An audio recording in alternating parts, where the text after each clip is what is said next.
The ad hoc division of the Court of Arbitration for Sport rendered a decision today at 5:15, more or less, for the application by skeleton athlete Vladyslav Heraskevych from Ukraine against the International Bobsleigh and Skeleton Federation and the International Olympic Committee. The CAS ad hoc division dismissed the application and found that freedom of expression is guaranteed at the Olympic Games, but not on the field of play, which is a sacred principle. The sole arbitrator for this matter heard today's arguments and is bound by the rules of the IOC Athlete Expression Guidelines. She stated that she is fully sympathetic to Mr. Heraskevych's commemoration and to his attempt to raise awareness for the grief and devastation suffered by the Ukrainian people and Ukrainian athletes because of the war.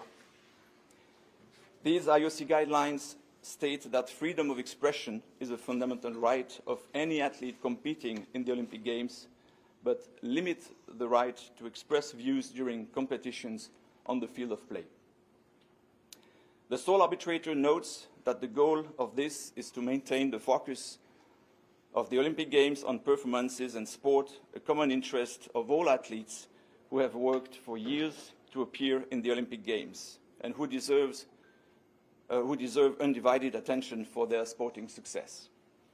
The arbitrator considers that the IOC guidelines provide a reasonable balance between athletes' interest to express their views and their interest to receive attention for their sporting performances.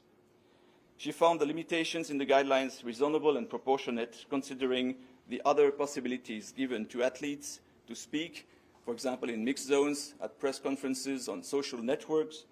For Mr. Heraskevych, that includes wearing the helmet during his 4 training runs. The sole arbitrator is bound by such proportionate rules and has no means to override them. As a consequence, the application was dismissed. The arbitrator added that it was unfair to withdraw Mr. Heraskevych's accreditation in these circumstances and fully supports its return to him.